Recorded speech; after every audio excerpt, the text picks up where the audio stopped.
muchas gracias por tomarse el tiempo. Siempre es más difícil trabajar en las tardes que en las mañanas, sobre todo cuando hay que escuchar a alguien hacer una presentación. Eh, Veo que, de hecho, hay más de 50 participantes. Si bien entiendo, es una audiencia bastante variada. No hay solo ex colegas de Subrey y de ProChile, sino que también de otras reparticiones del gobierno de Chile. Entiendo que hay gente del Ministerio de Ciencia y Tecnología, del Ministerio de Cultura y de la Corporación de Fomento, de la Corf.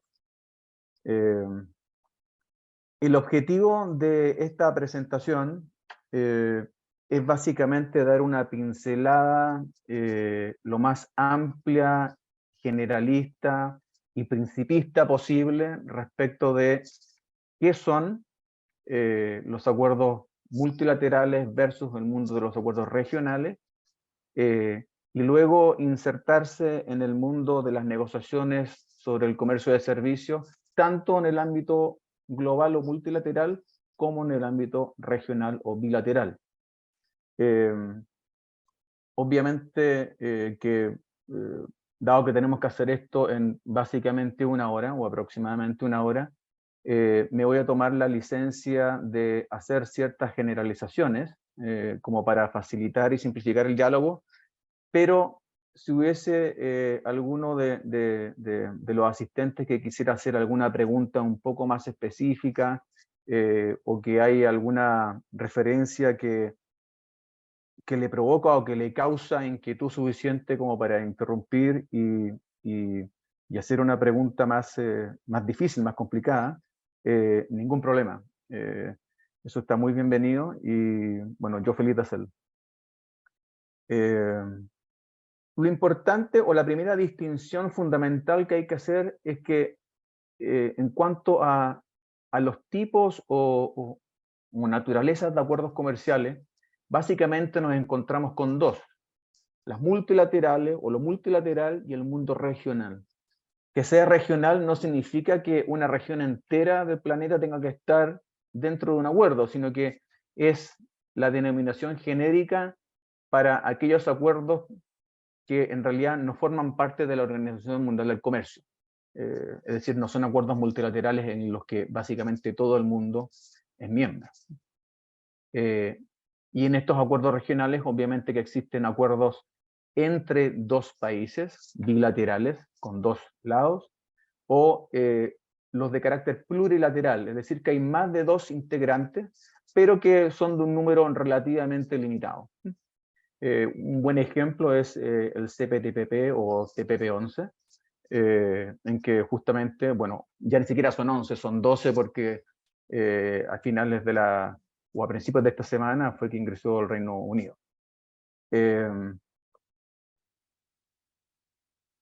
Entonces, mundo multilateral. ¿Cuáles son los componentes o las instituciones básicas que conforman el orden multilateral en cuanto a el comercio, reglas de comercio? Lo más importante es la Organización Mundial del Comercio, que es, para aquellos que no están familiarizados con ella, imagínense una suerte como de Naciones Unidas, pero sobre comercio internacional, que abarca en realidad todas las áreas del comercio: el comercio de bienes o mercancías, algo de propiedad intelectual, inversiones, no completamente, pero es una parte importante, y el comercio de servicios.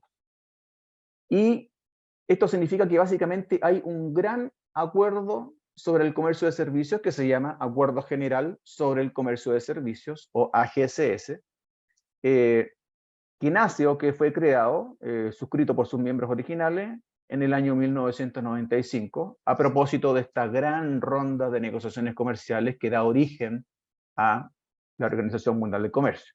Es decir, la OMC, la Organización Mundial del Comercio, y el AGCS, este marco de gobernanza global, de reglas básicas globales para hacer el comercio de servicios, nacen al mismo tiempo, uno parte del otro. Este AGCS tiene algunos elementos básicos. Yo he nombrado 4 acá, pero en realidad son 5 o 6.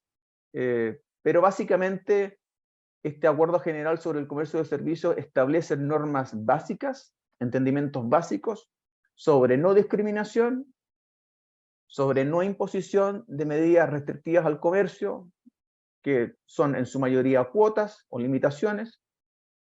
Establece, consagra, reconoce y a su vez regla o disciplina el derecho regular que tienen todos los estados que son parte de la OMC.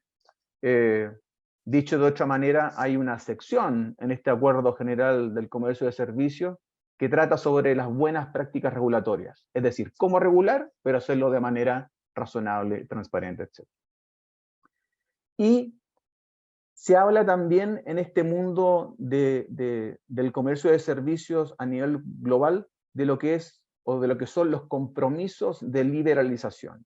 Esto en realidad tiene que ver con la remoción o suavización de restricciones al comercio de servicios que en su mayoría tienen que ver con discriminaciones. Todo esto lo vamos a ver con un poco más de detalle más adelante, así que no se preocupen de entenderlo exactamente ahora, pero sí es importante que vayan formándose un pequeño mapa mental de lo que son los elementos fundamentales de este Acuerdo General del Comercio de Servicios.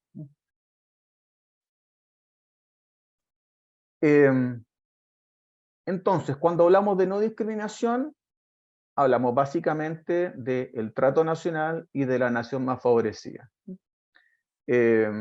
Cuando hablamos de la no imposición de medidas restrictivas, nos referimos a un artículo, el artículo 17 de este Acuerdo General de Comercio de Servicios, que se llama acceso a los mercados.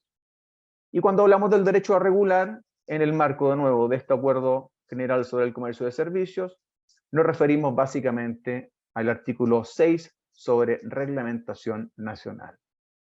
Y más adelante, entonces, entramos a explicar uno por uno, siempre haciéndolo de manera general para que podamos ir entendiéndonos de aquí hacia adelante en la presentación y para poder entender los ejemplos que vienen después. Entonces, cuando hablamos de no discriminación, hablamos de estos dos tipos de no discriminación, básicamente. Trato nacional y nación más favorecida. ¿En qué consiste la obligación, disciplina o norma sobre trato nacional? Es básicamente que Chile, en la OMC, se compromete a no discriminar entre sus nacionales, es decir, sus proveedores de servicios y sus servicios, en relación a los de otros países. Dicho de otra manera, tenemos que tratar a argentinos, a norteamericanos, a haitianos, a europeos, a africanos de donde vengan, mientras que sean miembros de la Organización Mundial del Comercio, de una manera que no sea menos favorable a la que tratamos a los nacionales. Eso quiere decir que eventualmente los podríamos tratar mejor, pero eso es algo que por lo general no sucede. Pero el compromiso es a no tratarlos de una manera menos favorable de la que tratamos a nuestros propios servicios y proveedores de servicios. Esa es la primera parte de no discriminación.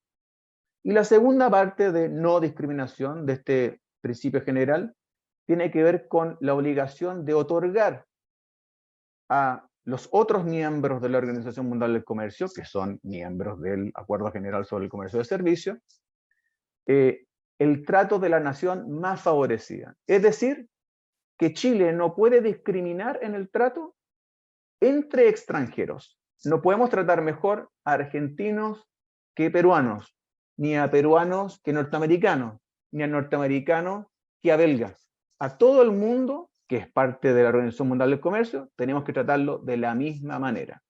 Entonces, la no discriminación, de nuevo, no discriminar entre nacionales y extranjeros y no discriminar entre extranjeros. Estos son básicamente los dos principios componentes de este principio general de no discriminación. Segundo principio, la no imposición de medidas restrictivas. Ahora, ¿qué significa esto? Cuando uno mira a este artículo número 17 del Acuerdo General sobre el Comercio de Servicios, que se llama Acceso a los Mercados, y el nombre de alguna manera sugiere el contenido de lo que ahí está. Se refiere en realidad a no imponer medidas que entorpezcan o que limiten o que lisianamente hagan imposible acceder al mercado de otro país que es miembro de la Organización Mundial del Comercio. ¿Y qué tipo o a qué tipo de medidas restrictivas se refiere este artículo? Y esto es importante entenderlo, seamos o no negociadores comerciales, porque estos son como los delitos, como los crímenes en derecho internacional comercial. ¿Y por qué digo esto? Porque son una lista muy, muy explícita y muy acotada, en que si una conducta no cabe dentro de alguna de estas 5 que están mencionadas, 6, entonces simplemente no constituye una violación a este principio de acceso a los mercados. Ahora, una manera de simplificar el entendimiento de esta disciplina es separarla en 2 grupos. Estos primeros 4, que son límites, ustedes ven límites al número de proveedores de servicio. Por ejemplo, que hubiese un límite o que se impusiera en Chile un límite al número de farmacias que pueden existir en una comuna. Bien sabemos que eso en Chile no sucede y que hay muchas farmacias y que muchas veces las farmacias están una al frente de la otra. ¿Por qué sucede eso?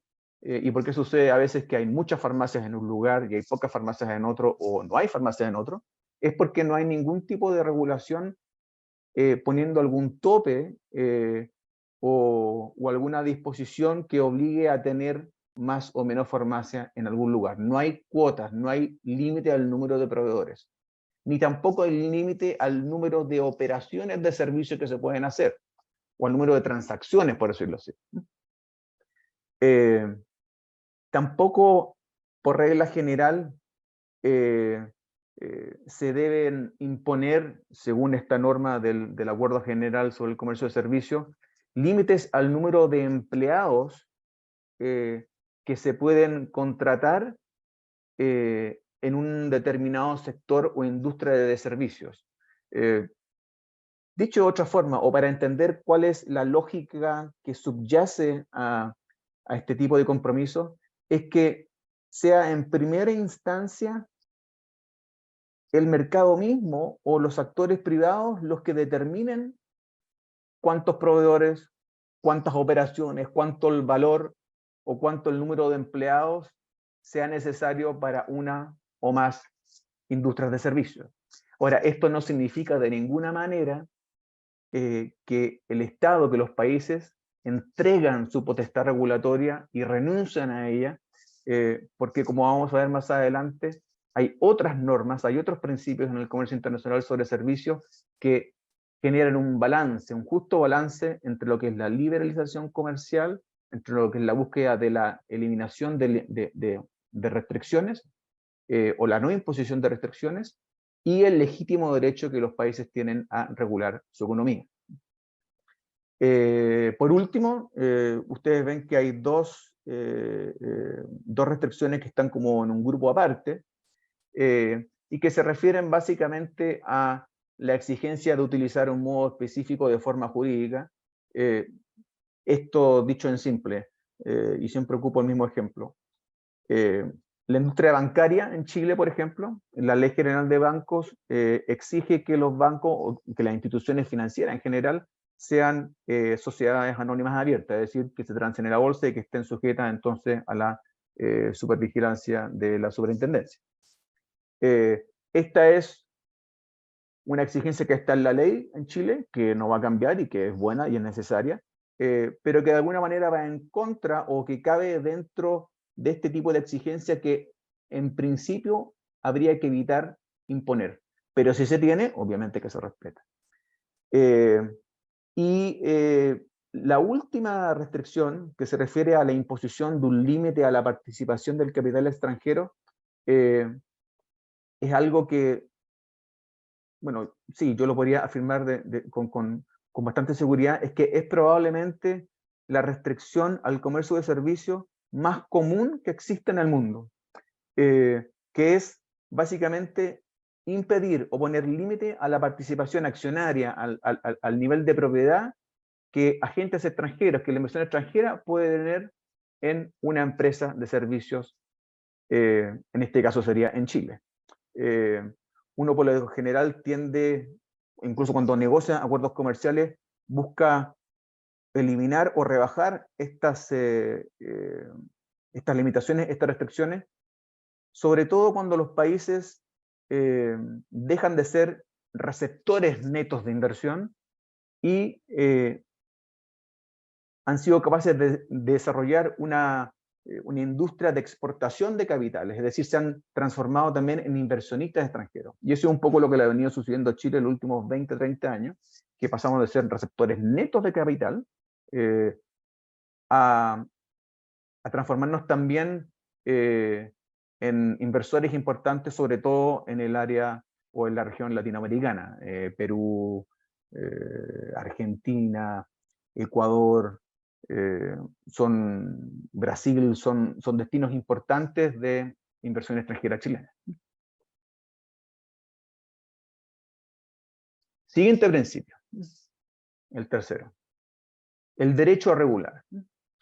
Cuando uno mira al artículo número 6 de este Acuerdo General sobre el Comercio de Servicios, uno reconoce una, entre comillas, obligación, en realidad es una disciplina, es decir, es una manera de entender el comercio, que se llama reglamentación nacional.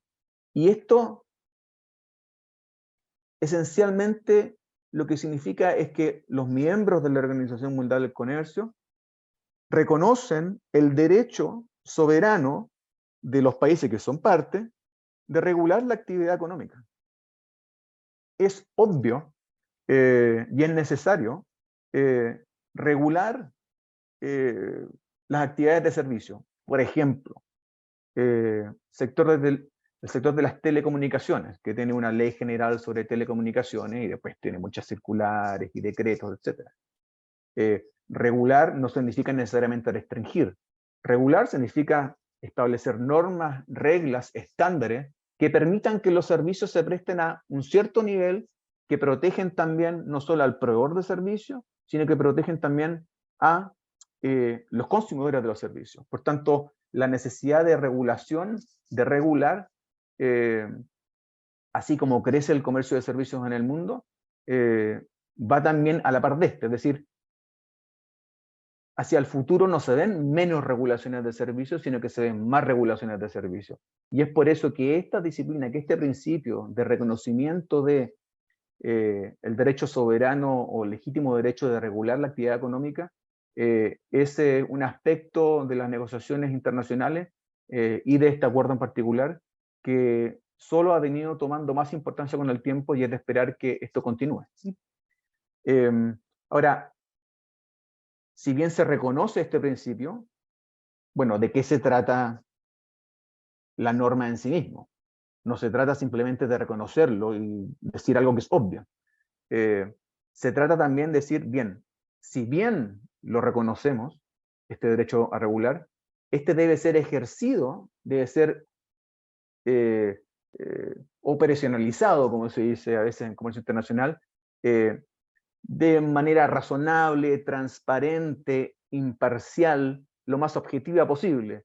¿Y por qué? Porque la idea es que las regulaciones no sean más gravosas de lo necesario para asegurar la calidad de los servicios suministrados. Es decir, las leyes, las normas están ahí para proteger al mercado, para hacerlo más competitivo, para hacerlo más transparente, para que funcione mejor, lo que protege a quien provee el servicio y a su vez a quien consume el servicio. Y ese es el equilibrio que se debe alcanzar a través de estos principios de razonabilidad, de transparencia, de imparcialidad y de objetividad.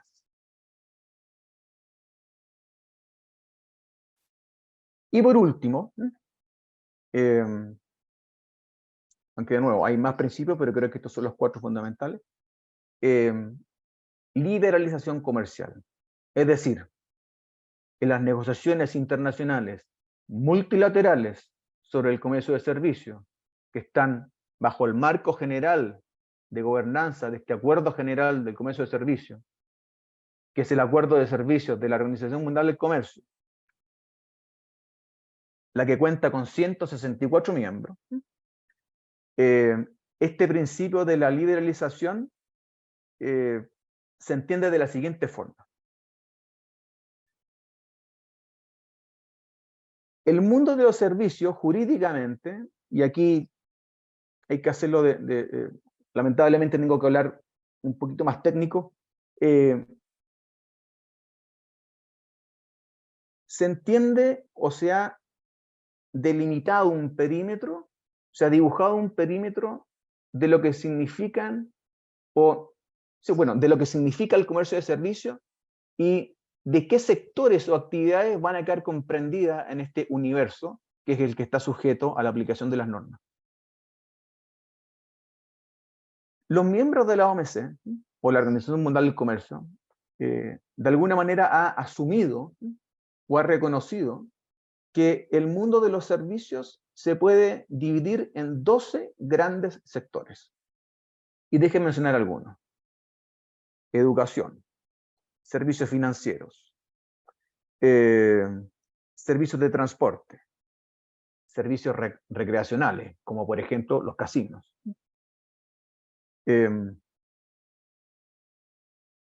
Y de estos hay 12 grandes servicios, o 12 grandes sectores de servicios. Y de la misma manera en que en el mundo de la mercancía, de los bienes, existe un código para identificar el papel, o para identificar vaso de vidrio, o un teléfono celular, de esa misma manera que tiene un código para las mercancías, existe también un código para estos 12 grandes sectores de servicio. Y de la misma manera en que existe una partida, ¿no? O un tipo de mercancía en que al explorar uno hace clic sobre ese código y lo que muestra en la siguiente página es un listado de códigos que quedan comprendidos dentro del primero. Bueno, lo mismo sucede en servicios. Entonces, estos 12 grandes familias o tipos de servicios están a su vez compuestos de otros subsectores. Y esos subsectores, en el caso de los servicios, alcanzan a aproximadamente 153, más una clasificación de otros, que son otros que no han sido mencionados o que no están especificados anteriormente. Eso en reconocimiento, obviamente, al desarrollo tecnológico y al desarrollo económico en el mundo, que obviamente no se detuvo en el 1995, sino que ha seguido y seguirá hacia adelante. Y estos 153 subsectores y 12 sectores están en un manual o en un libro que se llama Clasificación Central de Productos. Entonces, estos 153 son el universo sobre el cual los miembros de la OMC y del Acuerdo General de Comercio de Servicios pueden tomar o deben asumir compromisos específicos, que son por sector, por subsector, es decir, uno de los 12 y dentro de los 12, algunos de los que están comprendidos dentro de ellos, y luego según la manera en la cual se suministra el servicio. ¿Y de qué manera? O sea, y estos subsectores que están sujetos a la toma de compromisos específicos, pero ¿de qué tipo de compromiso específico? Es decir, ¿a qué nos obligamos cada vez que tomamos un compromiso en un subsector de los mencionados 153? Y la respuesta a eso está que en el mundo del AGCS-GATS, estos compromisos específicos se toman en relación al trato nacional y el acceso a los mercados. Es decir, una parte del mundo de la no discriminación y una parte, o la parte más importante, de la no imposición de medidas restrictivas. Ahora, todo esto suena muy difícil y complicado si uno no ve un ejemplo. Lo que tenemos enfrente acá es lo que negoció Chile con China. Y Chile con China negociaron un acuerdo sobre comercio de servicios bilateral, en que básicamente dijeron, de este mundo de los 153, vamos a tomar compromiso en aquellos que nosotros determinemos que queremos tomar compromiso. Pero para entender el slide anterior, esto de tomar compromiso por sector, subsector, y después contra acceso a los mercados o el trato nacional. Bueno, síganme. En la primera columna, lo que tenemos es 1, servicios prestados a las empresas. Este 1, servicios prestados a las empresas, es el primero de la lista de 12 grandes sectores de servicio o grandes familias de tipos de servicio, bajo los cuales hay subsectores. Entonces, el compromiso va a ser en servicios prestados a las empresas y después en servicios profesionales. Y después, para ser más específicos aún, en servicios legales internacionales, que es básicamente lo que yo hago, lo que estamos haciendo hoy día. Servicios de asesoría en materia de derecho internacional y extranjero. O sea, ya no podría ser más atingente a lo que estamos viendo hoy. Es exactamente lo que yo estoy haciendo con ustedes hoy día. De manera que en la primera columna tenemos individualizado el sector y el subsector. El subsector es el A mayúscula y pequeña. No, es el A mayúscula, A pequeña y pequeña. Y que, como ven, tiene un código. Dice parte de CPC 86190. Ese 86190 es servicios prestados a las empresas. Servicios profesionales. Luego, si nos movemos hacia la derecha, ven algo muy raro. Números y después ninguna, sin consolidar. Después ninguna, sin consolidar. ¿Qué significa esto? Lo que significa es que para los modos o maneras de prestar o de suministrar servicios 1, 2 y 3, no hay ninguna limitación. Y sí hay limitaciones para el modo 4. Ahora,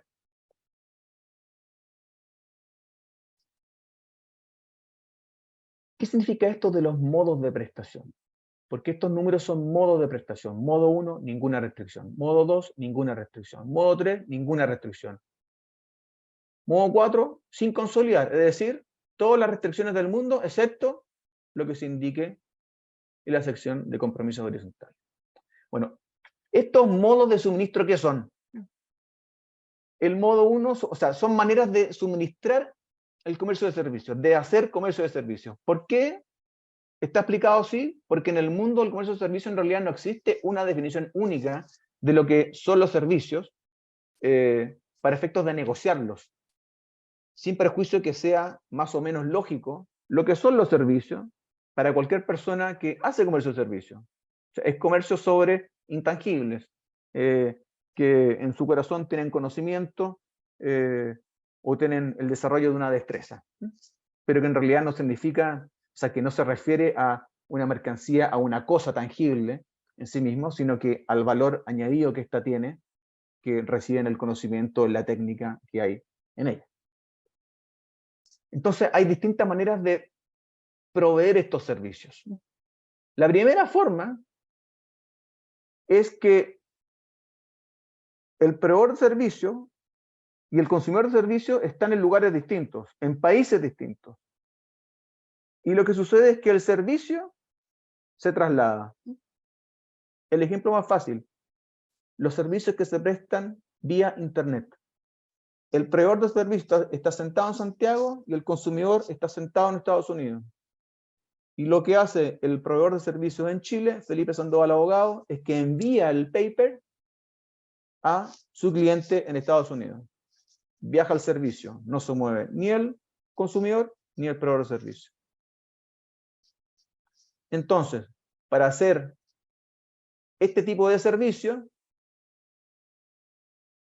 en este caso de servicios legales internacionales, Chile no tiene ninguna restricción.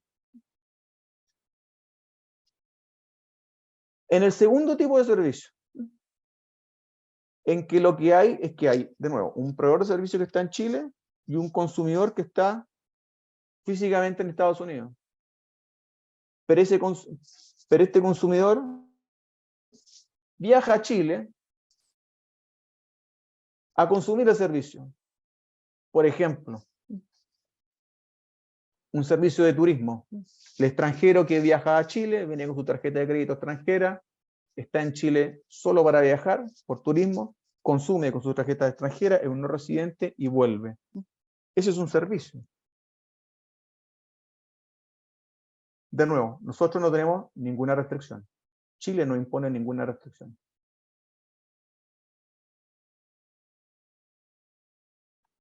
La tercera forma o modo, modo 3, ¿qué significa?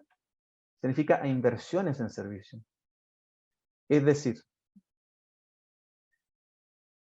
hacer inversiones extranjeras en industrias de servicios. Eso para el comercio internacional es una forma de proveer un servicio. Uno puede proveer un servicio sin moverse de su escritorio, sin moverse de su país, o puede que alguien venga a consumir el servicio al lugar donde está el proveedor de servicio, o puede que el proveedor de servicio suministra el servicio en otro país, por ejemplo, empresarios del retail chileno que invierten en el Perú, instalan una empresa, una presencia comercial, una agencia, una empresa en el Perú y proveen servicio, en este caso de retail o distribución, como se llaman en comercio internacional. Esa también es su manera de proveer el servicio. Entonces Chile, de nuevo, no tiene ninguna restricción.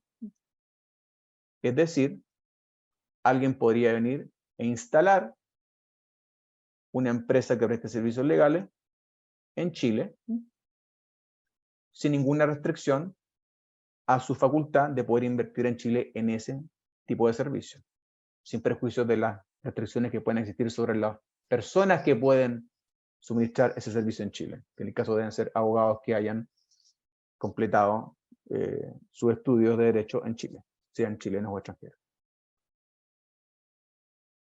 Y este número 4 se refiere a cuando el proveedor de servicio, por ejemplo, de nuevo, Felipe Sandoval abogado, tiene que desplazarse físicamente, y esto es solo para las personas naturales, físicas, que me tenga que desplazar físicamente hacia el territorio del país en el cual está el consumidor para poder prestarle el servicio. Esto implica entrar físicamente a la frontera de otro país. Esto que existe y que seguirá existiendo en la humanidad por mucho tiempo es lo que se llama el modo 4 o movimiento de personas naturales. Muchas veces en el mundo de las negociaciones nosotros intentamos abrir oportunidades para los proveedores de servicios extranjeros, para los proveedores de servicios chilenos que tienen que viajar de manera temporal al país del cliente a prestar un servicio. ¿Y qué es lo que se hace en estos acuerdos bilaterales? Es que se busca facilitar la entrada, o sea, físicamente la entrada al territorio de la otra parte. Facilidades no migratorias, porque no buscan una permanencia, una larga permanencia en el territorio del otro país, sino que buscan poder entrar para prestar un servicio y luego volver. A veces somos o hemos sido exitosos, como por ejemplo con Estados Unidos, en que hay una visa especial para profesionales chilenos. Pero en la mayoría de los acuerdos es difícil obtener este tipo de beneficio porque los países en general son reticentes, son conservadores a la hora de dejar entrar gente a su territorio, sobre todo cuando van a trabajar. Entonces, a través de estos ejemplos hemos venido revisando un poco cómo funciona la mecánica en el mundo de la Organización Mundial del Comercio, que también se ocupa a veces en el mundo regional, para individualizar un sector en la columna izquierda, un subsector e incluso un subsector o una subpartida dentro de un sector. Y luego el tipo de compromiso que se asume. Es decir, para los modos 1, 2 y 3 no hay ninguna restricción. ¿Ninguna restricción de qué tipo? Del tipo de acceso a los mercados, porque estas están bajo esta primera columna. Y la segunda lista de ninguna, se refiere al trato nacional. Es decir, Chile no aplica ninguna restricción numérica, de límite de cuotas, de proveedores de servicio, de operaciones de servicio, del valor de las operaciones de servicio. No pide un tipo específico de persona jurídica, ni tiene restricciones a la participación de capital extranjero para servicios legales internacionales, servicios de asesoría en materia de derecho internacional extranjero. Y de la misma manera, no aplica restricciones, es decir, no trata de manera menos favorable a los proveedores de servicios extranjeros o a los servicios extranjeros en materia de servicios legales internacionales cuando se prestan en Chile. Lo que vimos recién, este modelo en que hay como una matriz, en que hay en la primera columna sector, subsector, en la segunda columna acceso a los mercados, en la tercera columna el trato nacional. Esto se conoce, este diseño o modelo o forma de liberalizar o de tomar compromisos específicos en todos o algunos de estos 153 que componen el universo de servicios para la Organización Mundial del Comercio. Este diseño se llama de lista positiva. Y básicamente, ¿cuál es la lógica? Como la pudieron ver, es que quien asume el compromiso dice exactamente dónde asume el compromiso y bajo qué condiciones. Es decir, solo va a quedar comprometido aquello que quede explícito en el acuerdo. Solo, es decir, solo esos sectores de servicio que están mencionados, solo esos subsectores de servicio y solo en los términos en que están delimitados o dibujados o explicitados en la columna de acceso a los mercados y de trato nacional, para cada uno de los modos de prestación de servicio. Modo 1, 2, 3 y 4. Ventajas de este diseño son un poco lógicas. La especificidad y la flexibilidad. Especificidad porque sabemos exactamente dónde y cómo se han tomado compromisos específicos. Y flexibilidad porque no existen dos listas positivas entre países que sean idénticas. Cada país las adecua a su propia necesidad y a su propia capacidad de asumir compromisos específicos. La desventaja también me parece bastante evidente. Uno, que es complejo. Es complejo entenderlo y es complejo explicarlo. Yo hoy no pretendo que ustedes sean expertos en listas positivas, pero sí que entiendan que una lista positiva en su corazón tiene la siguiente lógica. Solo queda comprometido lo que queda puesto por escrito en la lista. Lo que no está comprometido. ¿Y sobre qué me comprometo? A no discriminar. Trato nacional y a no imponer medidas restrictivas de las que están en el artículo 16, que son límites o cuotas, un tipo de persona jurídica específico o un límite a la inversión extranjera. Eso básicamente. Otra desventaja es que, claro, cuando no hay compromisos, es decir, cuando no han sido, o sea, es decir, los sectores que no aparecen en la lista, cualquiera de estos 153, no solo sabemos, porque no está ahí, que no hay compromisos, sino que quedamos un poco a la oscura porque tampoco conocemos cuáles son las regulaciones en general. Hay poca transparencia porque la transparencia está limitada al ámbito de aplicación de ese sector o subsector para el cual se asumieron compromisos específicos. Pero lo que no queda, por decirlo así, en una bolsa negra. No es a propósito que sea así, pero es una consecuencia lógica de este diseño de lista positiva que es flexible, que es específico, pero que es menos transparente y es complejo. Es complejo de explicar, es complejo de entender y es complejo de preparar.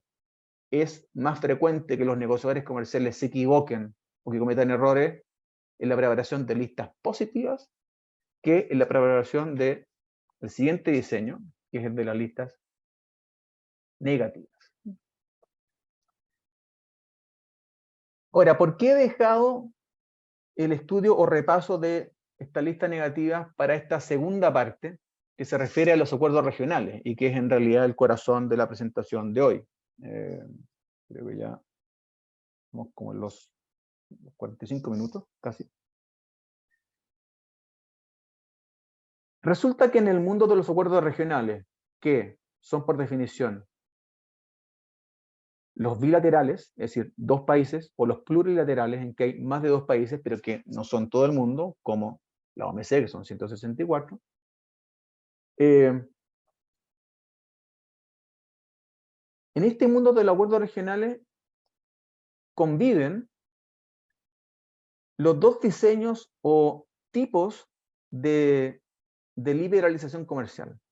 Entonces, hay algunos acuerdos regionales, bilaterales o plurilaterales, como por ejemplo el de Chile y China, que revisamos recién, que ocupan el mismo modelo de la OMC, es decir, el de lista positiva. Solo se compromete lo que está puesto en la lista, y bajo las modalidades y bajo los términos que están puestos en la lista. Y si no están en la lista, no están comprometidos. Y como no están comprometidos, falta transparencia. Existe ese modelo disponible y también existe otro modelo disponible, que es el modelo que de alguna manera se consagra o se hace popular con la negociación del Acuerdo de Libre Comercio de América del Norte, o NAFTA, que hoy se llama USMCA, que es básicamente una versión revisada, mejorada en algunos aspectos, del NAFTA original. Estados Unidos, Canadá, México. Y que, para ser justo, nace en realidad en el acuerdo bilateral entre Estados Unidos y Canadá, que luego incorporó o de alguna manera absorbió también a México. Entonces, este modelo OMC mejorado, es decir, cuando se ocupan las listas positivas en acuerdos regionales, las diferencias básicas que va a tener esto con el gran acuerdo de servicios de la Organización Mundial del Comercio es que cuando se negocia entre menos partes, uno tiende a ser más, más profundo en los compromisos que se adoptan. Hay compromisos específicos más ambiciosos y hay más sectores y subsectores y hay más compromiso en estos sectores o subsectores. Es decir, OMC mejorado, pero el mismo diseño, lista positiva, pero mejorado. Esa es la regla general cuando países individuales o grupos pequeños de países negocian acuerdos comerciales ocupando la misma lógica de la lista positiva, que es por lo general lo que está en la OMC. La segunda manera de negociar compromisos de naturaleza comercial es este diseño que fue implantado o que fue difundido o popularizado eh, a través del NAFTA.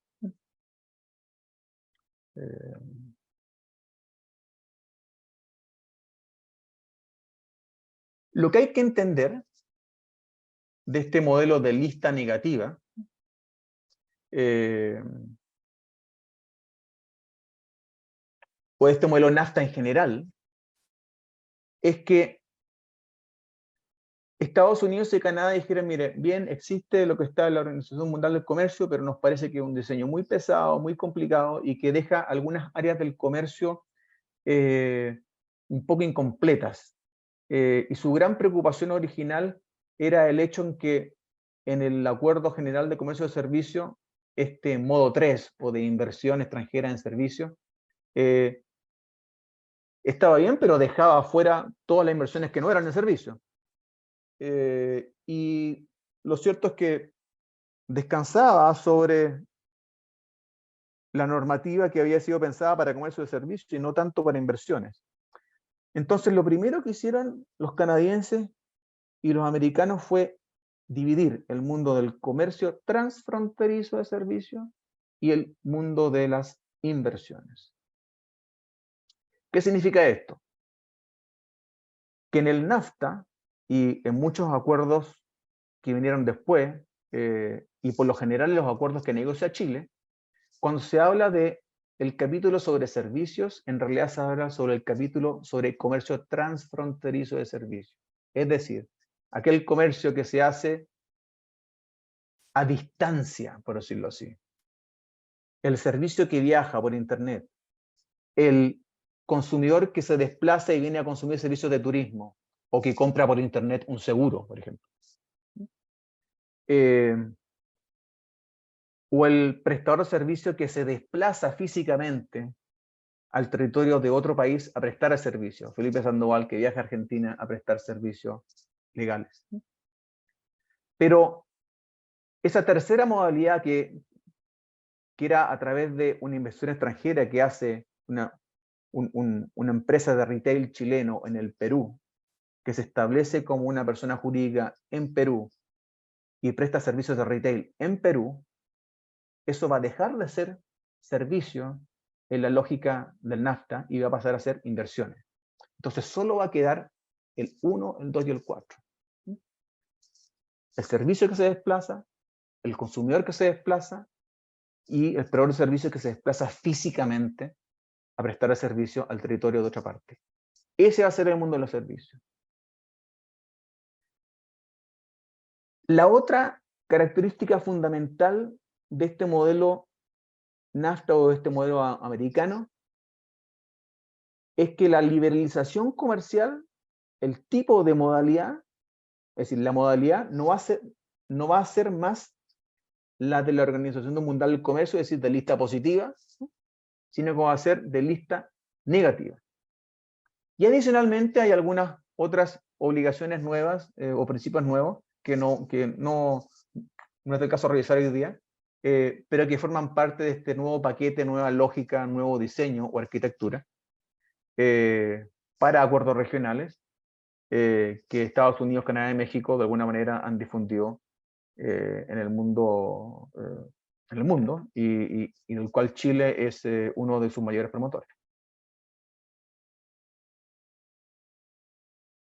Entonces, para reforzar, antes de ver un ejemplo, lo más importante de este modelo NAFTA americano USMCA, que el ámbito de aplicación, bueno, el ámbito de aplicación y el esquema de liberalización son distintos.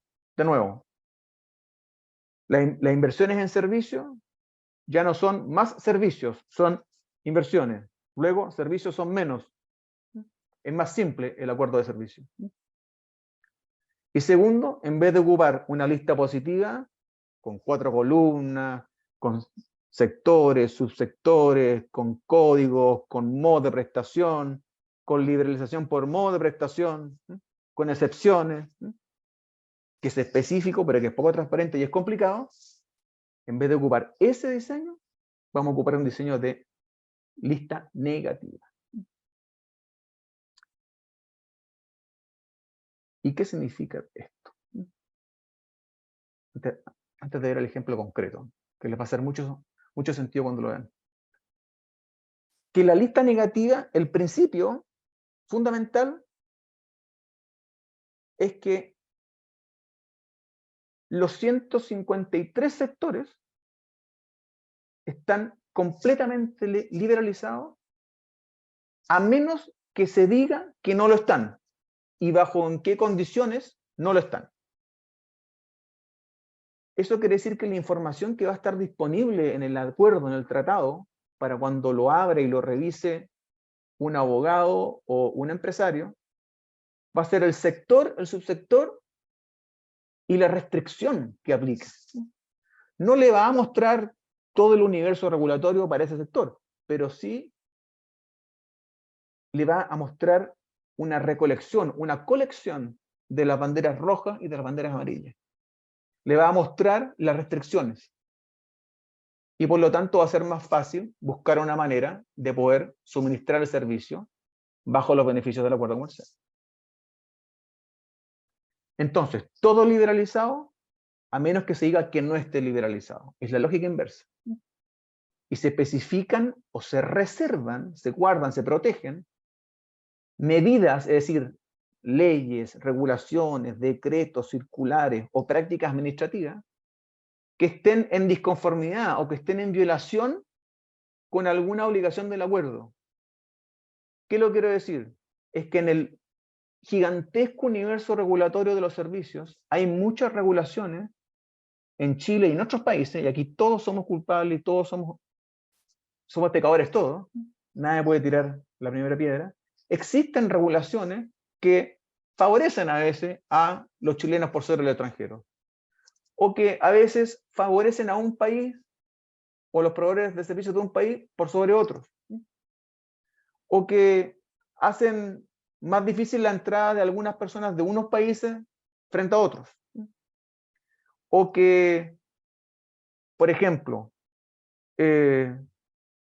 exigen que para poder prestar un servicio en Chile exista una oficina física o una agencia. No basta con existir en otra jurisdicción, en otro país. No, el servicio hay que prestarlo acá en Chile. O, bien, lo puede prestar por internet, pero tiene que tener una oficina con gente acá en Chile, físicamente. Ese tipo de normativa que en principio son violatorias de alguna disposición de este acuerdo, cuando uno negocia acuerdos comerciales, no se pierden. Pero es importante que se especifiquen, porque si no se especifican, se pierden y quedan liberalizadas, porque la lógica en una lista negativa es que todo está liberalizado a excepción de lo que se especifica. Entonces es importante tener un mapeo muy detallado de las restricciones que existen. Eso es fundamental.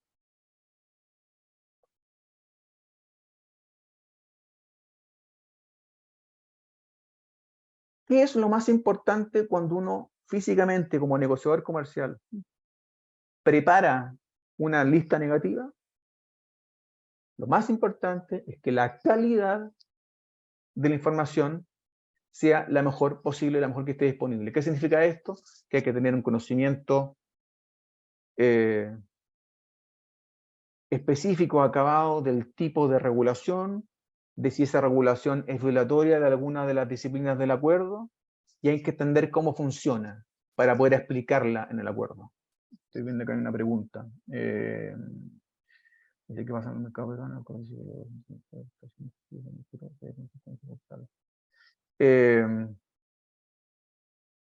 Bueno, respondamos esta pregunta de inmediato. La pregunta dice, ¿y qué pasa con el mercado peruano, el cual exige que luego de 186 días de prestación de servicios en el Perú, se debe contar con una sucursal?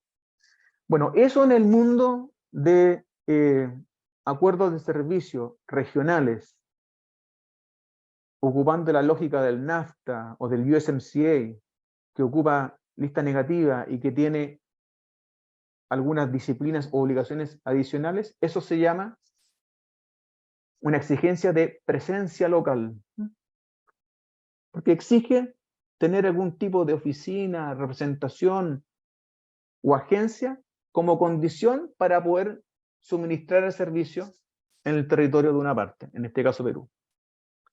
Esa es una restricción que existe, y lo cierto es que Perú no tiene por qué dejar de que, o sea, no tiene por qué hacer ningún esfuerzo en que deje de existir, si desea retenerla. ¿Qué es lo que sucede cuando existe este tipo de regulación? Es que Perú tiene que hacer y fabricar una reserva, una excepción en el acuerdo que explique esta restricción, así como está acá, que diga en qué ley, decreto o medida está, y que lo ponga en un anexo como excepción. Entonces, en la siguiente slide, bueno, esto es una reserva de lista negativa de Chile en el marco del TPP.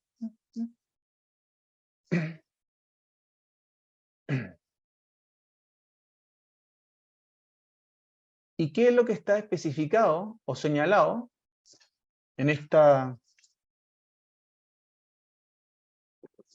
reserva? Lo primero que se indica para saber de qué estamos hablando es el sector. Son servicios especializados. No es necesario poner un código, como en el caso de las listas positivas, pero si está disponible, bienvenido sea. Subsector: agentes y despachadores de aduana que existen en Chile. Obligaciones afectadas. Dice, trato nacional, es decir, o sea, se afecta el trato nacional y la presencia local. Estas son dos obligaciones o principios que tienen un artículo, el 10.3 y el 10.6. En el capítulo 10, o sea, es el artículo 3 del capítulo 10 y el 6 del capítulo 10 del acuerdo TPP. Nivel de gobierno.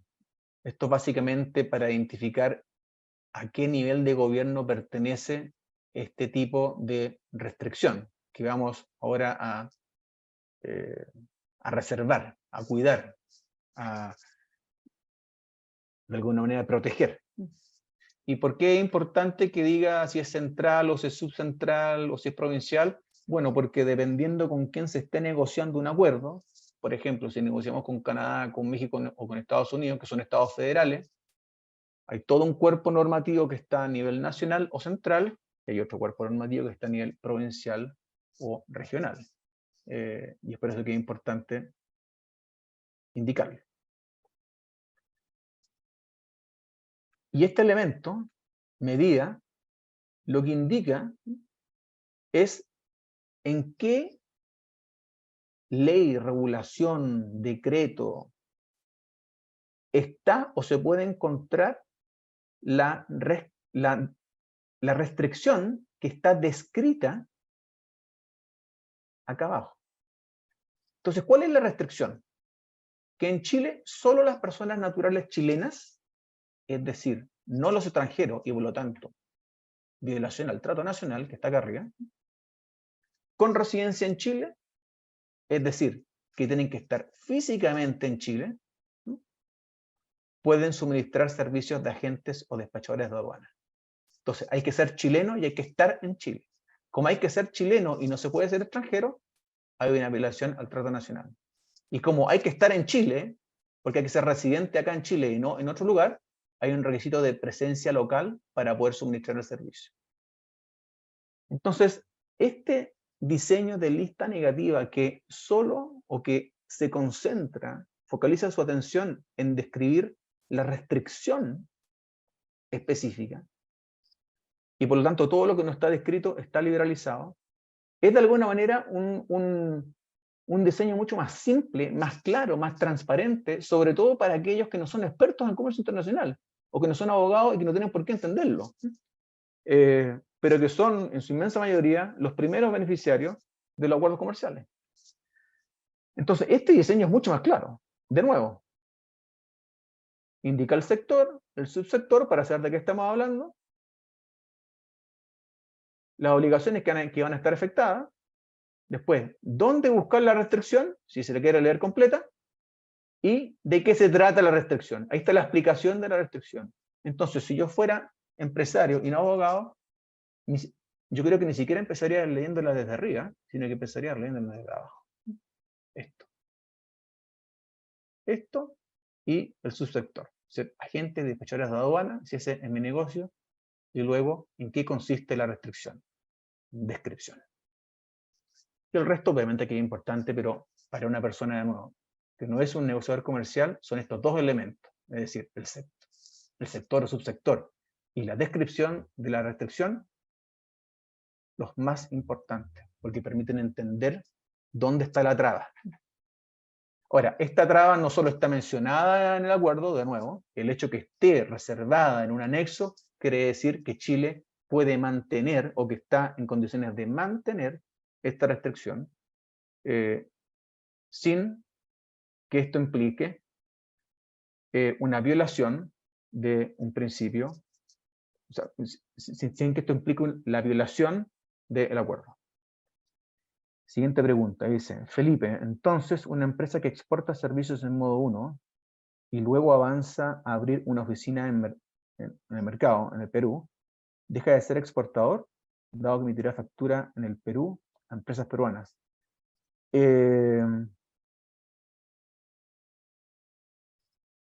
Si deja de suministrar el servicio vía internet, sí, porque va a ser una empresa peruana registrada en el Perú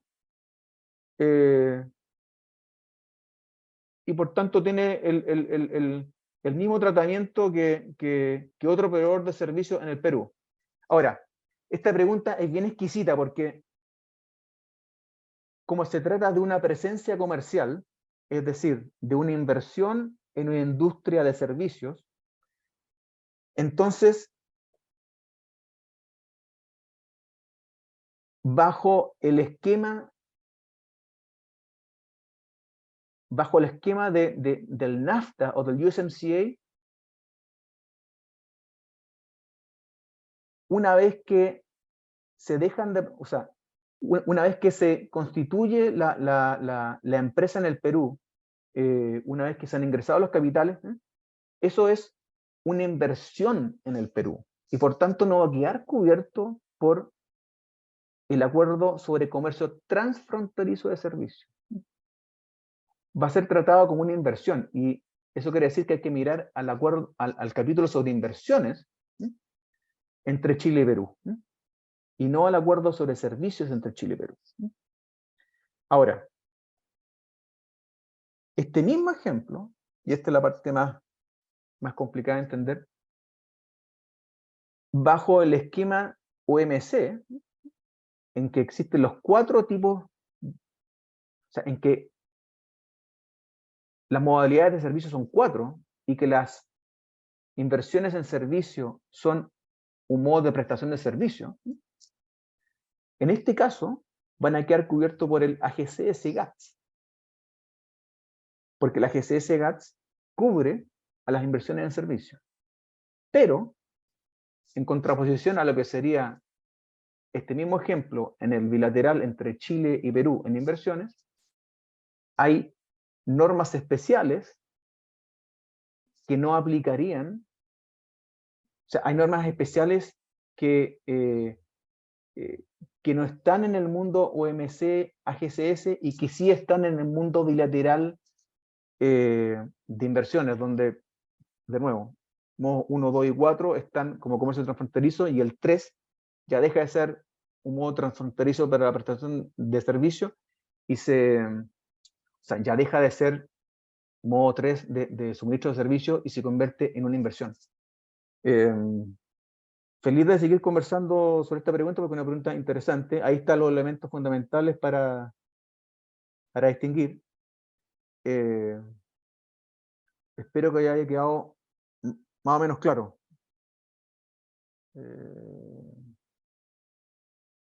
Si me responden si está más o menos claro, eso es importante. Pueden sacar el mute y decir, sí, Felipe, está claro.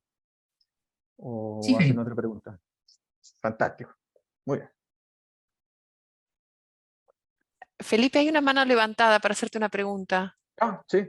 Dale. Camila, ¿no? ¿Tenías la mano levantada? No, solamente había puesto dedito hacia arriba. Ah, ok, No, no era perdón, consulta. perdón, pensé que era la mano entera. Perfecto, Ok. perfecto. Ya. Entonces creo que, al menos por ahora, estamos listos con esta lógica de lista Estamos positiva, un lista poco negativa. sobre la hora, Felipe. Sí, yo creo que mira, ¿a cuánto nos faltan? Estas son Y 1, 2, 3, 4. Ya, no, sí, pero las podemos hacer más rápidas. dale, ok. Bueno, muy rápidamente entonces, un poco lo lógico, pero este es un cuadro bien, bien útil. Mundo multilateral, mundo regional. En el mundo multilateral, obviamente, tenemos mayor participación de países, 164 miembros de la Organización Mundial del Comercio, frente al mundo regional, que es en realidad bilateral y plurilateral, de manera que siempre está limitado el número de participantes.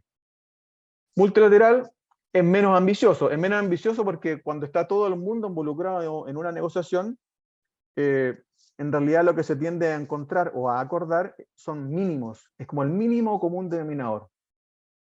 En contraposición o en contraste a lo que se puede alcanzar en grupos más pequeños de países, en que, claro, son menos países, y en ese sentido hay una ambición horizontal que es más limitada, pero verticalmente o en profundidad hay mayor ambición, porque hay más sectores incluidos, porque hay más reglas y mejores reglas, porque hay mayores compromisos. Y eso obviamente que es lógico porque es más fácil, por ejemplo, que entre Estados Unidos y Canadá, que son probablemente las dos economías más integradas del mundo, hayan naturaleza y niveles de compromiso muy superior a los que se pueden obtener entre 164 miembros de la OMC.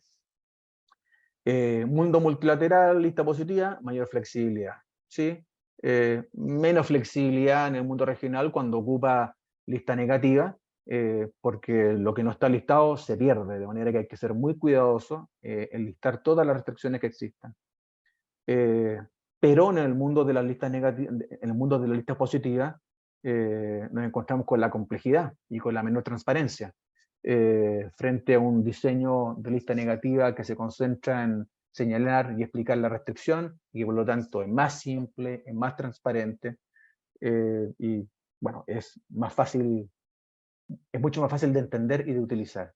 Y finalmente, claro, todas las negociaciones a nivel global entre 164 países, obviamente que aportan a homogeneizar o a aplanar el escenario regulatorio global.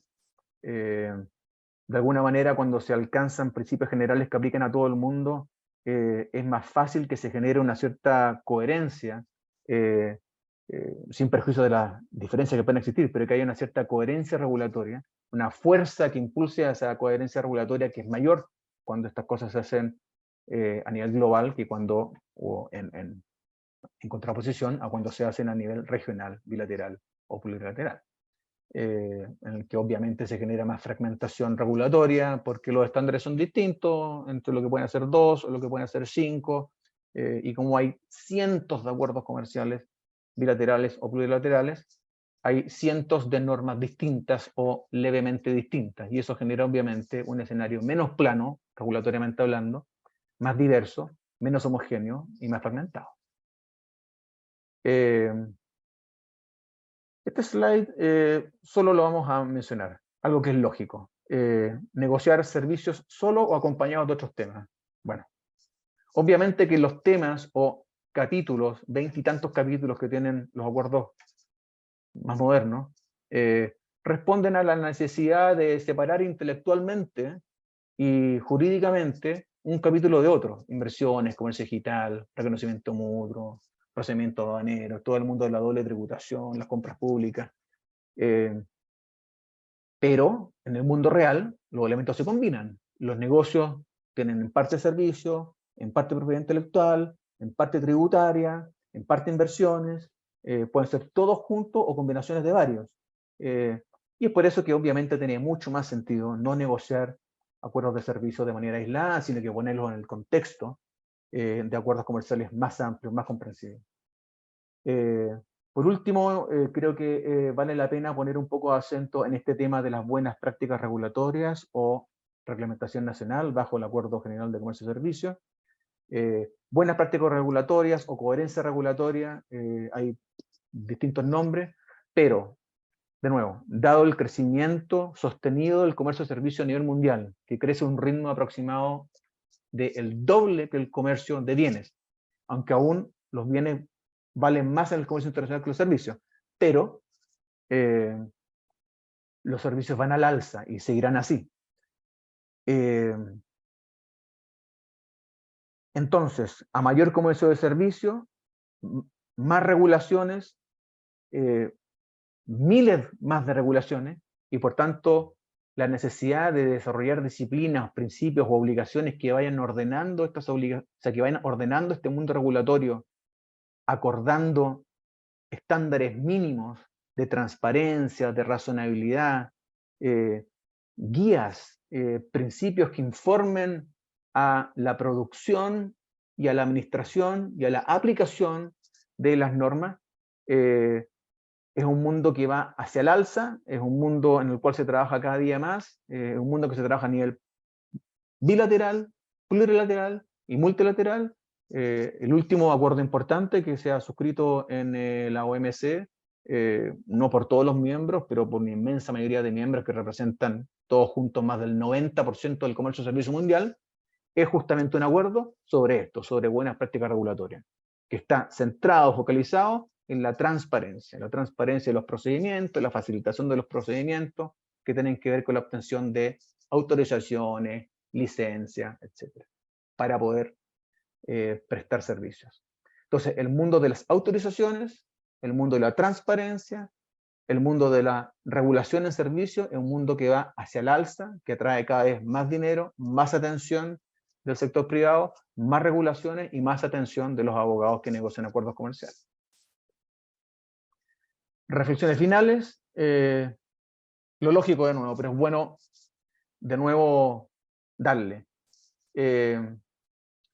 Multilateral y regional son complementarios. Tenemos que entender eso. Estos no son mundos contradictorios. Son dos formas de avanzar en el comercio, pero que eventualmente, aunque con algunas diferencias y con algunas dificultades a veces, porque no siempre dialogan de manera tan fluida, pero son finalmente dos caminos distintos que buscan el mismo objetivo, que es generar reglas para que el comercio se haga de manera transparente, más fácil, más eficiente, y por lo tanto uno no deberá tener ningún tipo creo yo, de preferencia absoluta por uno o por otro. Segundo, acuerdos regionales, estos bilaterales o plurilaterales son casi por naturaleza más ambiciosos que los acuerdos o los grandes acuerdos multilaterales, porque obviamente es más fácil acordar cosas entre pocos que entre muchos, que lo que hacen es que promueven nueva normativa y profundizan la existente, la refinan, incorporan más sectores, mejores compromisos.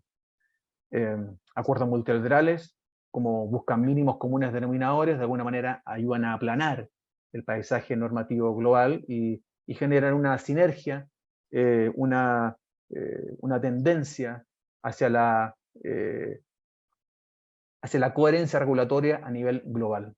De hecho, como está puesto ahí, bueno, mueven al mundo entero en una sola dirección, o hacen un tremendo esfuerzo en moverlo en una sola dirección coherente. Obviamente que es más difícil de acordar normas multilaterales de gran ambición. Bueno, ya lo repasamos y no nos vamos a ahondar en esto en este momento. De nuevo, la mejor combinación es actuar en ambos frentes, multilateral, bilateral, o sea, multilateral regional, que implica bilateral y plurilateral. Es un poco lo que venía haciendo Chile para los negociadores chilenos, para los empresarios chilenos, para las reparticiones públicas chilenas. Esto no es una sorpresa, ha sido un poco la política oficial de los últimos 30 años. Y ha sido relativamente exitosa. Obviamente que no ha sido completamente exitosa, hay problemas, hay situaciones no tan deseables a propósito de la apertura comercial, pero cuando se pone en la balanza esta política comercial chilena, en la balanza de la historia, creo yo que claramente la beneficia. Es decir, hemos salido mejor parados al día de hoy gracias a nuestra participación activa tanto en el mundo multilateral de la OMC como en la negociación de acuerdos comerciales, donde podemos avanzar, donde podemos impulsar con mayor precisión, por decirlo así, los intereses comerciales de Chile en el mundo, obviamente partiendo siempre por la región latinoamericana. Verónica, yo con esto quisiera terminar. Obviamente que me pasé 19 minutos, pero...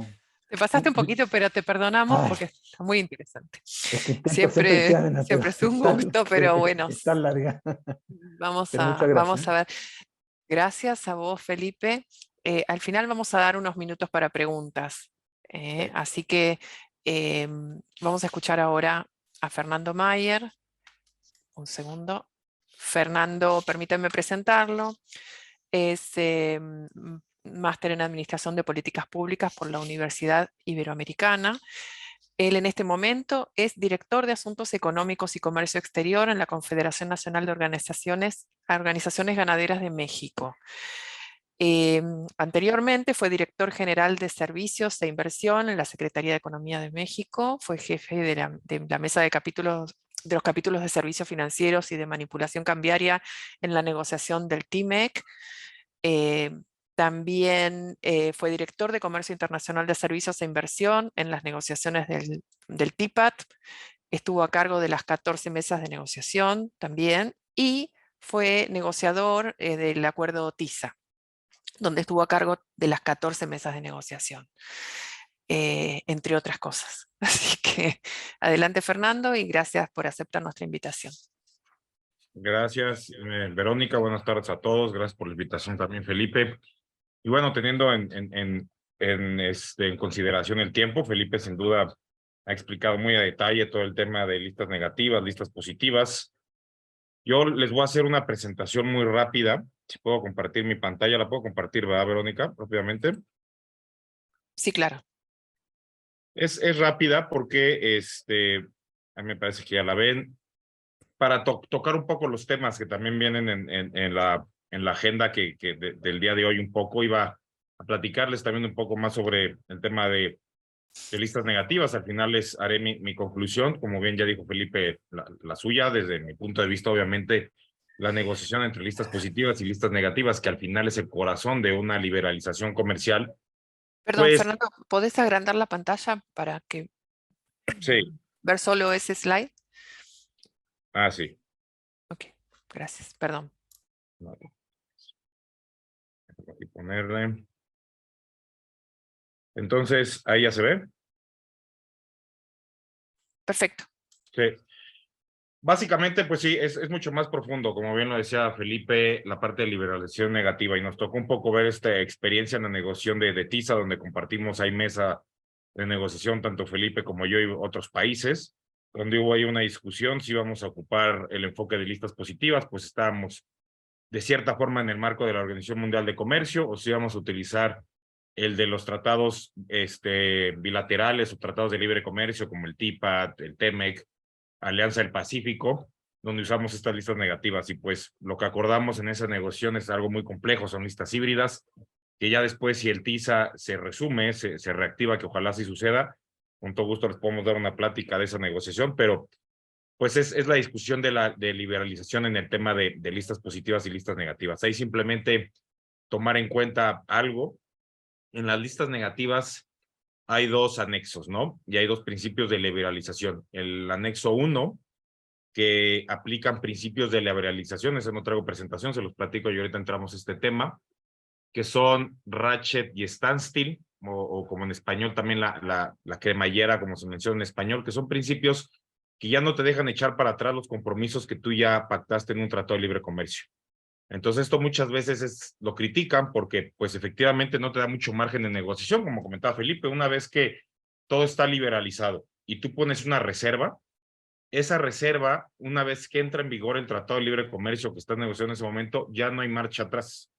Por ejemplo, si estás negociando servicios aéreos y únicamente permites una inversión de capital extranjero del 25% en ese tema, porque así lo dice tu ley, o como decía en la pregunta de Chile, el tema de presencia local, así lo dice tu ley. Entonces, estás en todo tu derecho como país de cuando estás negociando una reserva, incluirla, el 25% de inversión en temas de servicios aéreos. Si después de esa negociación, por cualquier tema de política pública local, un gobierno futuro decide bajar ese nivel de inversión extranjera, o sea, se vuelve más restrictivo, bajarlo al 10%, o eliminarlo y decirlo, ya no vamos a permitir inversión extranjera en el sector aéreo de transportes de pasajeros por esta y esta razón, por seguridad nacional, cualquier razón que inventen, o que se tenga igual es legítima, no lo puede hacer, porque ya está en el anexo 1 de estas reservas. Entonces ahí le aplica standstill. Lo que está ahí negociado y pactado, no hay marcha para atrás una vez que entre en vigor ese tratado. Y todavía peor está, bueno, peor, o sea, más difícil para el tema de liberalización, digamos, o si quieres modificarlo, es el tema de cremallera o rache, que es, si una vez que entre en vigor el tratado, este mismo ejemplo del 25%, un país unilateralmente decide que de ese 25%, que de hecho ese caso pasó en México, ¿no? Nosotros pasamos de un 25%, que es lo que dice la reserva del TPP de México, por ejemplo, a un 49%, porque hicimos una ley en la industria aérea donde abrimos el mercado y donde ahora se permite el 49% de inversión extranjera en transporte de pasajeros. Nos volvimos más liberales. Entonces esto claramente se permite. Lo que no te permiten es volverte más proteccionista, los tratados de libre comercio. Esa es su función y ese es su corazón. Pero sí te permiten, obviamente, abrir el sector. Entonces, el ratchet aplica, aunque ya está el Tratado de Libre Comercio en vigor, y aunque tú ya habías pactado el 25%, si un país unilateralmente decide a mejorar ese trato a la inversión extranjera, en este caso subirlo a 49%, inmediatamente se vuelve el nuevo piso. Por eso es como un cierre, una cremallera. Sube y subió el cierre y ese nuevo tope es lo que queda sujeto a tus compromisos internacionales. Tampoco ya puedes bajarlo. Sabes que ese 49% a México no funcionó, porque hubo hubo mucho más inversión extranjera y la competencia está acabando con las líneas aéreas mexicanas. Cualquier tema que esté ahí, pues sabes que no puedes, porque está en tu anexo 1 de reservas de medidas disconformes de estos tratados de libre comercio, es una lista negativa y le aplica el ratchet o la cremallera. Entonces, espero haber sido claro, es en la parte de anexo 1, pero para eso existe un anexo 2, que son listas futuras o espacio político. En ese anexo 2 es donde los países incorporan todos los sectores en servicios sensibles para la liberalización, porque no le aplican ni ratchet ni standstill. Son medidas de política pública donde el gobierno, el país que está negociando, quiere permitirse ese espacio adicional de regulación para un futuro y no quiere comprometer un sector en específico. Un ejemplo rápido para pasar esto que tienen en pantalla es México en el tema energético. Durante muchos años este fue un sector muy estratégico para México, desde la expropiación petrolera en el 38 hasta Pemex, etcétera, tu CFE, la Comisión Federal de Electricidad, era un monopolio en México, toda esa parte. Entonces, en la negociación del NAFTA original, México reservó todos estos servicios relacionados con energía, exploración, explotación, perforación, etcétera. Todos esos servicios relacionados con el sector energético, México se los reservó con una reserva, una medida disconforme muy amplia en el anexo 2. Esto quiere decir que no le aplicaba standstill y ratchet. Entonces, México podría mover su marco interno regulatorio de la forma que mejor nos pareciera, sin tener ningún compromiso internacional, en el NAFTA en este caso. Cuando negociamos TPAT, hay un cambio porque el gobierno anterior en México, el gobierno del sexenio del presidente Enrique Peña Nieto, hace una reforma estructural en el sector energético y abre el sector para inversión extranjera. Lo abre tanto para exploración, perforación, lo abre para gasolinas, distribución de petrolíferos, de gasolina en este caso, etcétera. Entonces, lo abre y nosotros, en ese tiempo que a mí me tocó estar en la Secretaría de Economía, hacemos un cambio y pasamos las reservas del anexo 2 a la reserva del anexo 1, aplicándole ratchet y standstill. Y para acabar mi ejemplo aquí, ahora estamos viendo que la nueva administración quiere echar para atrás esta reforma estructural y pues no se puede porque quedó en el anexo 1, bueno, sí se puede, todo se puede hacer, pero pues será violatorio a los tratados de libre comercio y actualmente hay un panel de solución de diferencias entre México, Estados Unidos y Canadá en el marco del TEMEC, del USMCA, por este tema. Entonces, simplemente váyanse con esto. Esta clase de negociaciones están sujetas a los mecanismos de solución de diferencias, tanto Estado-Estado como inversionista-Estado, y si no se cumplen con lo que uno negocia en estos tratados, en estas reservas específicas negativas, están sujetos a una solución de diferencias que al final del día perjudica al Estado, pues que lo está violando. En este caso, si México continúa por este camino, lo más seguro que yo creo que va a suceder es de que Estados Unidos no va a estar de acuerdo en el tema de consultas, en la etapa de consultas que estamos ahorita. Estados Unidos comenzará un panel de solución de diferencias en contra de Estados Unidos en contra de México. Y al final del día, ganarán, yo creo, porque desde mi punto de vista no hay mucha forma de justificarlo de nuestra parte. Y si bien no va a ser un tema como un inversionista donde es dinero, un laudo lo que hay que pagar, Estados Unidos tendrá un monto alrededor de $30,000 millones para aplicar a productos mexicanos sin aranceles. Y ahora que yo estoy en la parte agropecuaria un poco, que para acá me llevó el mundo del trabajo en comercio internacional, lo vemos muy peligroso porque todo el comercio está ligado. Entonces, si bien aquí estamos hablando de algo específico de servicios relacionados al tema energético, cuando Estados Unidos decida poner esta represalia de $30,000 millones, seleccionará productos agropecuarios mexicanos que ingresan actualmente sin arancel al mercado estadounidense, como puede ser el aguacate, puede ser la carne de res, puede ser el tequila, puede ser las berries, el tomate rojo, etcétera. Todos esos productos, que en México depende mucho de esos, pues Estados Unidos nos podrá poner un arancel. Entonces, simplemente es un ejemplo para que vean cómo todo está ligado, como lo platicaba Felipe, y mencionarles la diferencia entre anexo 1 y anexo 2 y la importancia de estos temas, ¿no? Ahora, entrando simplemente rápidamente, para dejar tiempo de preguntas y respuestas, puedan platicar con Felipe, conmigo, tomando en cuenta, como les decía, un poco lo que tienen en su programa. Esta es una presentación muy rápida sobre el tema del capítulo de comercio electrónico en los tratados de libre comercio, particularmente en el TEMEC o en el TIPAT, pues porque son los dos tratados ahorita que tienen estos capítulos. También actualmente en la Organización Mundial de Comercio se está negociando un capítulo, digamos, unas disciplinas relacionadas al comercio electrónico. Va muy lento, como bien lo decía Felipe, todo en la Organización Mundial de Comercio es mucho más lento porque hay 160 y tantos países que lo hace más complicado. La visión de comercio electrónico es muy diferente de cómo lo ve la Unión Europea, de cómo lo ve la región NAFTA, que somos nosotros, o también incluyendo a la región de Alianza del Pacífico y TIPAT, donde está también Chile, sin duda, o los chinos, por ejemplo, ¿no? Entonces, ponerlos de acuerdo en una mesa de negociación, pues es bastante complejo.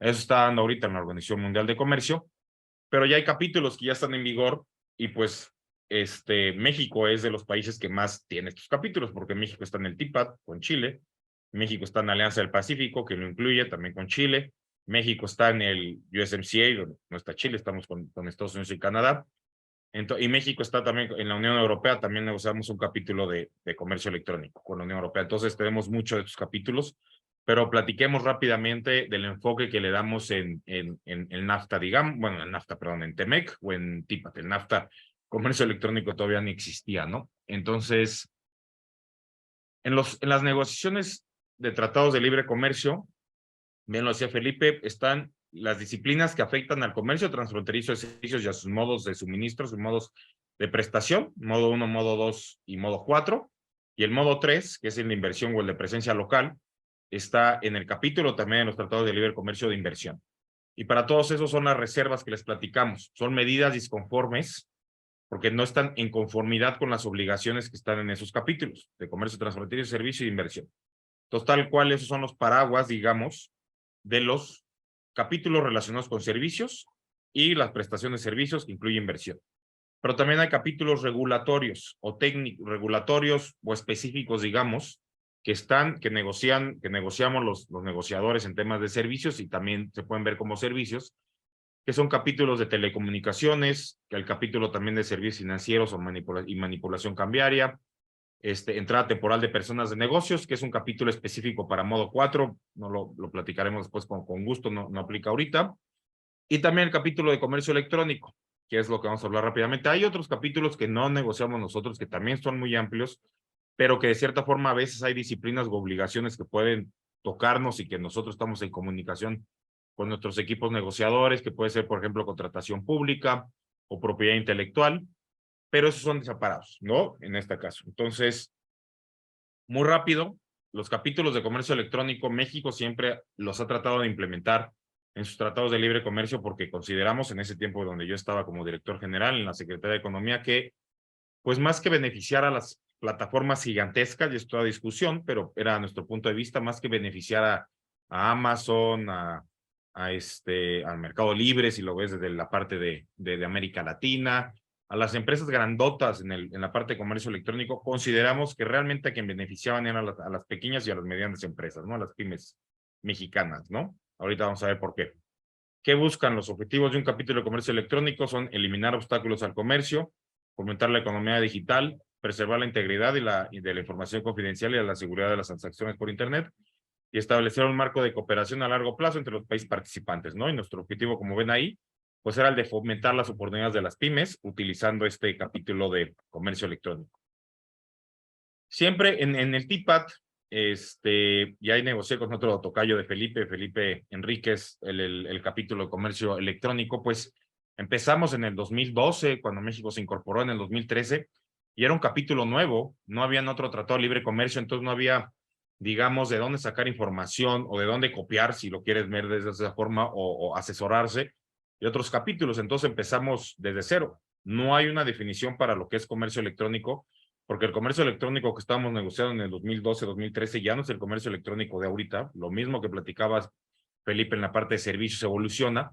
Entonces negociamos, junto con Australia, Nueva Zelanda, todos los países del TPP, Estados Unidos en ese momento que estaban en la mesa, disciplinas específicas para, como lo decimos, eliminar obstáculos al comercio electrónico. ¿Y cuáles fueron estas disciplinas? Libre flujo de información, no restricción a la ubicación o establecimiento de servidores, que diría yo son las dos disciplinas más importantes en esta liberalización.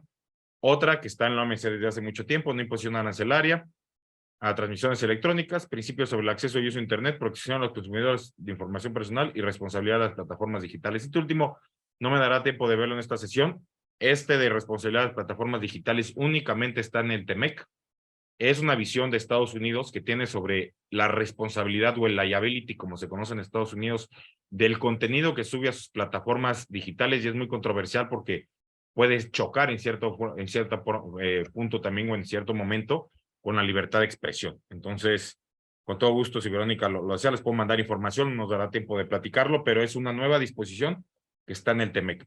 Nos vamos a enfocar rápidamente en los anteriores, básicamente en el 1 y en el 2, que son los más relevantes de nuestro punto de vista. Dentro de un capítulo de comercio electrónico está la definición de producto digital. Ahí la podrán ver. Significa un programa de cómputo, texto, video, imagen, grabación, sonido, etcétera, producto codificado digitalmente, producido. Esto es muy importante. Entonces, son todas esas cosas, pero que son producidos para la venta o distribución comercial. O sea, que generan negocio detrás de ese producto digital y que se pueden transmitir de forma electrónica, ¿no? Desde luego, utilizar Amazon para comprar productos ahí no es lo que tú compras en Amazon, no es la bicicleta, el libro, lo que compres en Amazon físicamente, eso entra al capítulo arancelario y al capítulo de facilitación comercial, es que Amazon pueda prestar ese servicio, ese video, digamos, o ese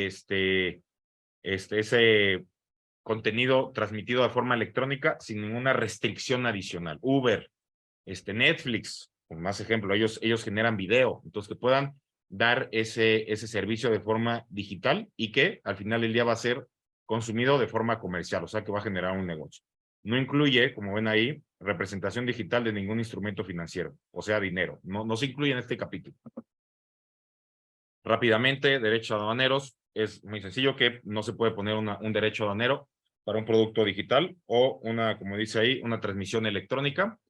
No se le puede poner un arancel, como si se le pone a una bicicleta, a una parte de coche, o un automóvil que es físico, ¿no? Ahora, esto no impide que internamente ya puedas poner impuestos a otro tema de contenidos electrónicos locales, digamos, ¿no? Que es algo que había aquí en México con una nueva ley que querían ponerle impuestos locales a plataformas como Uber, a las plataformas de movimiento de personas, ¿no? Digamos, Didi, Uber, esa clase de plataformas. Entonces eso también es el waiver que está también en la Organización Mundial de Comercio, donde también te dice lo mismo, que no le puedes imponer derecho a aduaneros a las transmisiones electrónicas, incluyendo el contenido transmitido electrónicamente entre una persona de una parte, un país, a la persona de otra. Protección al consumidor en línea y protección de la información personal. Si bien obviamente el comercio electrónico necesita acceso a la información del consumidor en línea, un tratado de libre comercio no se puede meter muy de fondo a la regulación interna de la protección al consumidor en línea o protección de la información personal. Eso es internamente de los países. Y obviamente México, considero, tiene una regulación robusta en esta parte, aunque hay muchos fraudes en el Internet, sin duda, de forma electrónica. Sí se persiguen y sí hay una protección de datos importantes y robusta en México. Lo mismo pasa en América Latina, cuando estamos ustedes, yo creo que conocerán más a detalle, obviamente, la regulación de cada país. Pero lo que les quiero explicar es que simplemente un tratado de libre comercio lo que hace es reconocer que debes de adoptar estos mecanismos para poder proteger la información que hay en el capítulo de comercio electrónico de los consumidores, ¿no? Por eso ahí habla sobre adopción de medidas transparentes y efectivas para proteger a los consumidores en línea de prácticas comerciales fraudulentas, la cooperación siempre entre agencias de protección entre ambos países, y el artículo 14.8, la protección de información personal, reconocer los beneficios económicos de este tema y adoptar un marco legal para proteger la información personal. Si yo utilizo plataformas que estén en Chile o en algún país de la Alianza del Pacífico, Perú, Colombia, que yo sepa como consumidor mexicano que mi protección de mis datos personales, la protección en esos países va a ser importante y que no se va a utilizar de mala forma mis datos personales. De igual forma, si alguien utiliza plataformas en México, que sepan que sus datos se van a proteger de forma adecuada, ¿no? El tema de transfronteriza de información por medios electrónicos, como podrán ver ahí el dibujito, es fundamental que haya nuestra información personal en el mundo de comercio electrónico y que se mueva dicha información para que haya comercio electrónico. Si esto no sucede, pues simplemente no habrá. Esto quiere decir que tendremos que subir nuestras informaciones, nuestros nombres, nuestras direcciones, nuestras tarjetas de crédito, etcétera, a las plataformas para poder hacer una transacción. Entonces, lo que busca este capítulo es, se permitirá la transferencia transfronteriza de información por medios electrónicos, incluyendo la información personal cuando sea para una actividad de negocio, ¿no? Hay algunos países que limitan este movimiento de información, pues China, por ejemplo, ¿no? Limita la información personal que se transmite en sus plataformas, por motivos que no son forzosamente de política pública, como aquí sí puede haber. Cuando haya una medida incompatible para alcanzar un objetivo legítimo de política pública, como puede ser seguridad nacional, sin duda, puede ser la información de pacientes en el Seguro Social mexicano, por ejemplo, en el Seguro de Hospitalario de México, pues México no querrá compartir esta información a lo mejor porque tiene un objetivo legítimo de política pública de ocultarlo, cuando estamos hablando de algún tema delincuencial o de algún tema fraudulento también, pero si no es justificable, se debe de permitir el libre flujo de información por medios electrónicos para realizar transacciones para temas de comercio, de negocio, ¿no? No restricción a las ubicaciones o establecimientos de servidores, es otra muy importante. La obligación es esta que dice en el segundo punto, ningún país podrá exigir, usar o ubicar las instalaciones informáticas en el territorio de ese país como condición para la realización de un negocio en el territorio. Y es por eso que yo digo que esta clase de obligaciones ayuda mucho más a las pequeñas y a las medianas empresas que a las grandotas. Básicamente lo que te dice aquí es que los fierros, la infraestructura de un negocio para hacer comercio electrónico puede estar en cualquier parte del mundo, ¿no? Tú forzosamente vas a necesitar servidores, Mercado Libre, Amazon, Uber, Netflix, sus servidores están en donde ellos mejor lo decidan como negocios y deciden que el mejor lugar por un tema de temperatura, porque a lo mejor sus servidores deben estar a cierta temperatura, es en Islandia, puede estar allá los servidores y aún así dar servicio en Brasil. Bueno, Brasil no, porque no tiene estas obligaciones, mal ejemplo, en Chile o en México. O lo pueden tener en Silicon Valley, lo pueden tener al lado o en su garage, donde ellos decidan. Entonces, lo mismo pasa para las pequeñas y las medianas empresas. Si tú en Brasil, por ejemplo, que a veces se utiliza esta clase de obligaciones y sí exige a veces presencia local de los servidores en su país, si tú le pides a una empresa grandota de estos gigantes tecnológicos que sus servidores estén en un país específico, pues no les va a parecer, ¿no? Porque va a ser un costo adicional. pero sin duda tendrán los recursos para poder llevar esos servidores a ese país, si así lo requiere su negocio, si así lo requieren ellos, y si va a ser más rentable llevar los servidores con todo y el gasto que esto generen, pero pues venderán más en ese país, todo lo pueden hacer. Pero si una pequeña y una mediana empresa que apenas está formando, que va a vender partes de papelería, por decirlo, o cualquier servicio, o servicios legales, o servicios de agencia de viajes en una plataforma, y se le exige que tiene que llevar esos servidores, que puede ser que los tenga en su sala, en su garage o en una oficina que renta al lado de sus instalaciones a Brasil, por ejemplo, pues no tendrá los recursos ni la forma de mover estos servidores a ese país. Entonces, esto no simplemente se lo pondrá más difícil, sino que factiblemente lo saque de mercado. Entonces, nosotros hemos apoyado esta disciplina de no obligar a la instalación de servidores en ciertos países, ¿no? En un lugar específico. Esto es lo que dice la obligación y con todo gusto lo podemos platicar más adelante, pero básicamente es lo que dice, está en TEMEC. En TEMEC va un poco más allá porque aquí no lo traigo en esta presentación, pero también incluye para instituciones financieras.